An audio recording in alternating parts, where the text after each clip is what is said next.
I think the gentleman is live or something. Live on himself.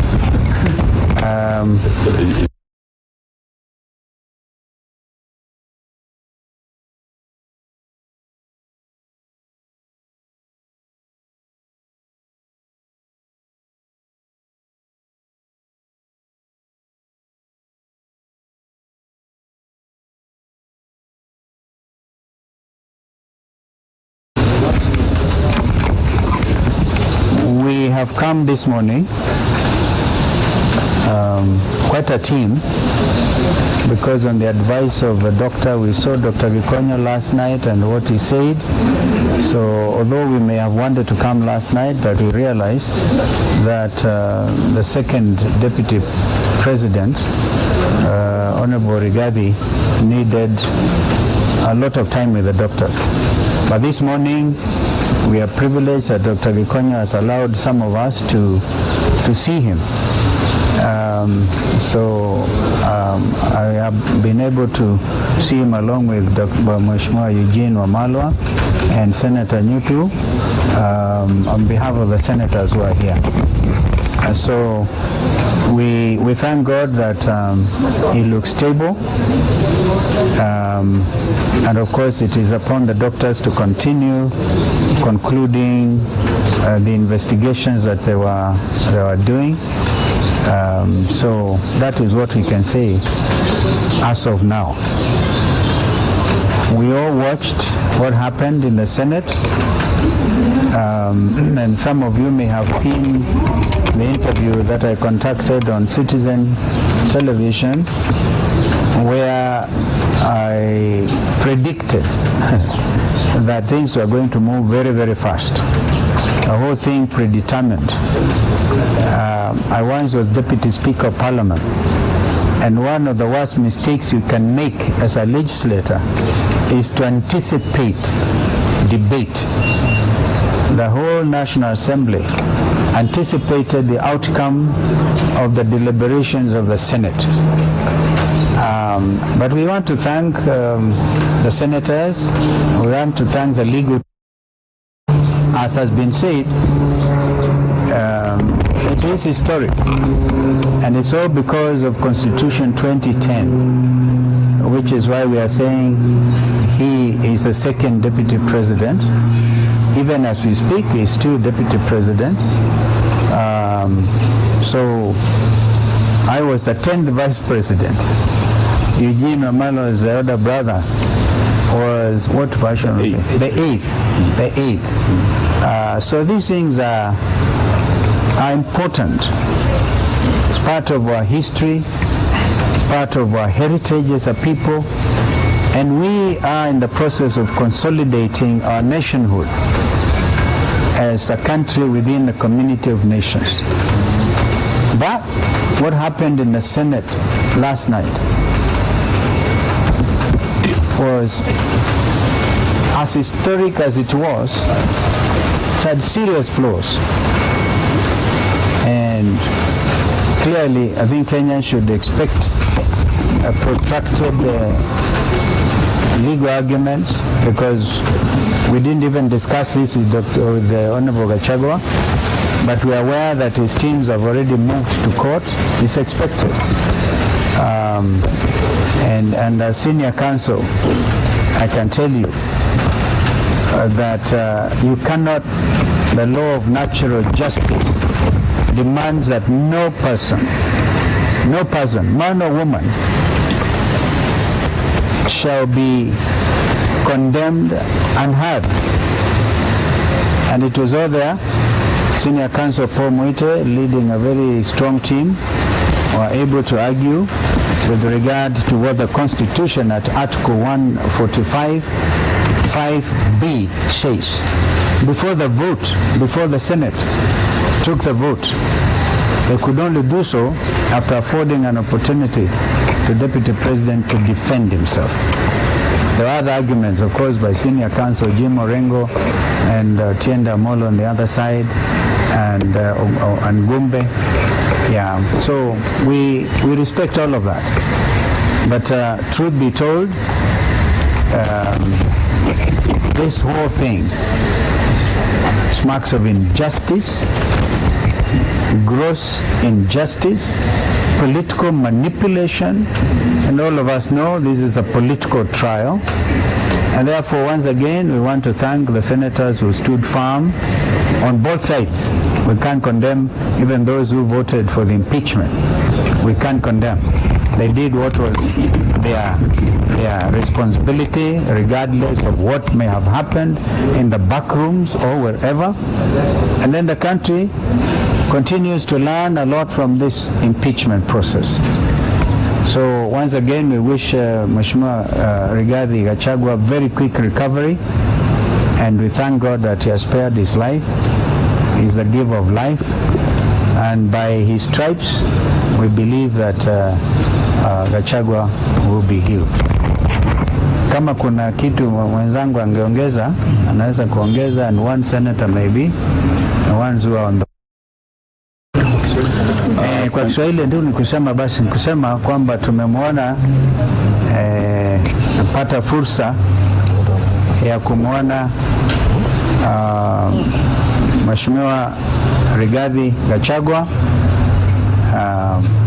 naibu wa rais wa awamu ya pili chini ya katiba 2010, na tunashukuru Mungu kwamba anaendelea vyema kulingana na ripoti ambayo tumepatiwa na madaktari, lakini bado ako na udhaifu, na kwa hivyo atunge hata kumzungumzia hata zaidi. Tunamtakia kila laheri, lakini huku tukizidi kumtakia uponyaji wa haraka, hatuna budi ila pia kuangazia yaliyofanyika jana kwa seneti. Tuwapongeza wale maseneta ambao walichukua msimamo wake katiba, lakini kama wanasheria, mimi mwenyewe najiunga wazi na yale ambayo Mheshimiwa Senior Counsel Paul Mwiti aliyazungumzia ya sheria kikatiba, na mambo yao na hayo maneno ni wazi yataangaziwa kindani sana kwa mahakama.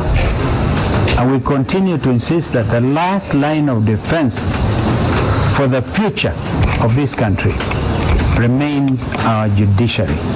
So we want to urge that justice reign, even though the heavens may fall, but may justice reign.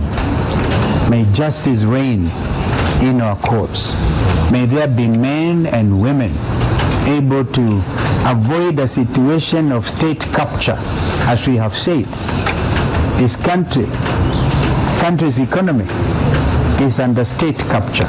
Or have said it openly before, that the legislature itself is under capture executive. And we will, as a people's loyal opposition, continue to talk to Kenyans, have conversations about that fearlessly, knowing that this is a country under God. My colleague can add something.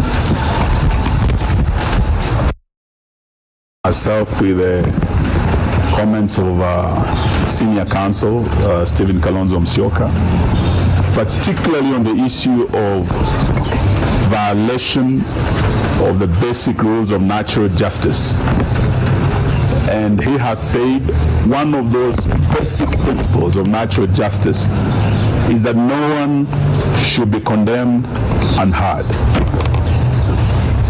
Yesterday was a sad day for this country because His Excellency Rigathi Gachagua, who had submitted himself to the jurisdiction of both houses of parliament and never missed a sitting, never was late, both in the National Assembly and in the Senate.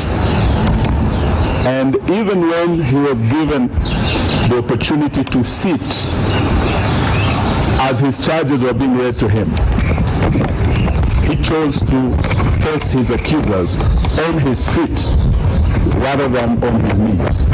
And he stood throughout the reading of the 11 charges. The last 2 weeks must have been very stressful for him. And as a human being, there's only so much stress you can take. His doctors have told us here today that when he was admitted here, he had serious chest pains. In fact, he had very high blood pressure. The stress he had gone through, he was short of getting a stroke. But they admitted him, they have managed him overnight. And we thank Dr. Gikonyo and his able team of doctors for the good care they have given His Excellency Rigathi Gachagua. But for Parliament, if we ever doubted that our Parliament is under capture by the executive, a very overbearing executive, last night was our evidence. Our Parliament is dancing to the tune of the executive, both the National Assembly and the Senate. There was no reason why these proceedings could not have been postponed until Saturday. What was the hurry? When Speaker Kingi withdrew to his chambers, what were his instructions? We suspect and we believe he was told by stroke of midnight, you must be done with this man.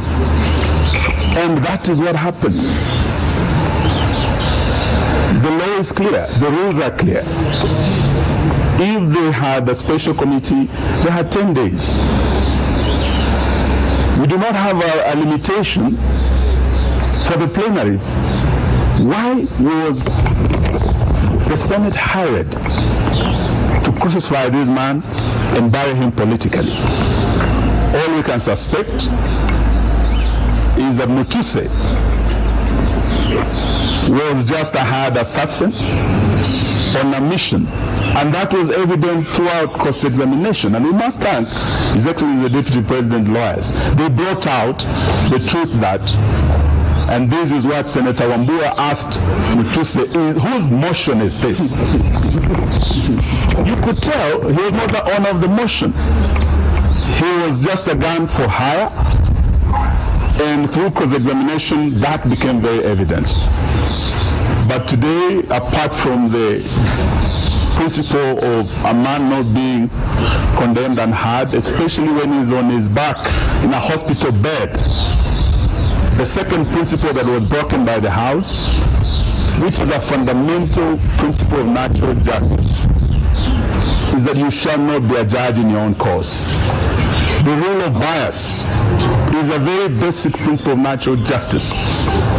Both speakers of the two houses had been mentioned as shareholders, beneficiaries of an arrangement in Kenya Kwanza.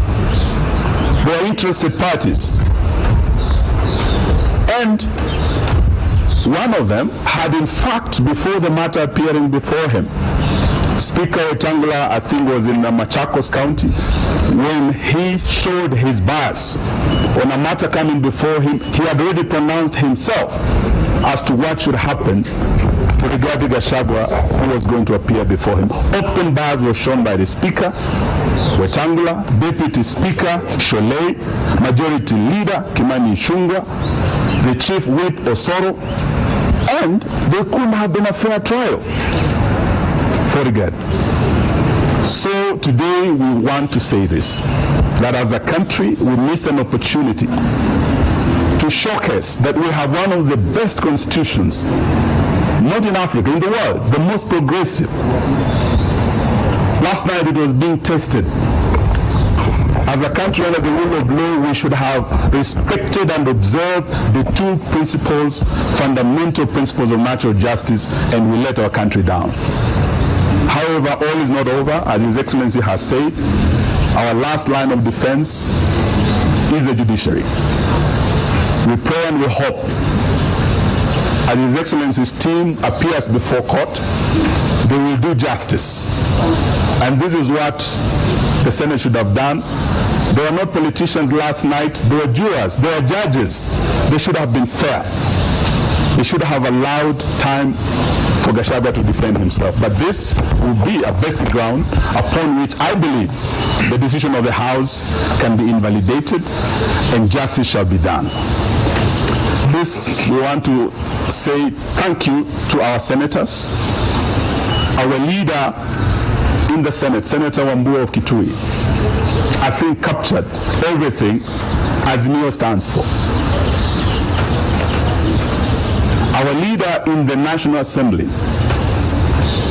Honorable Robert Mbui, spoke for all of us as Azimio.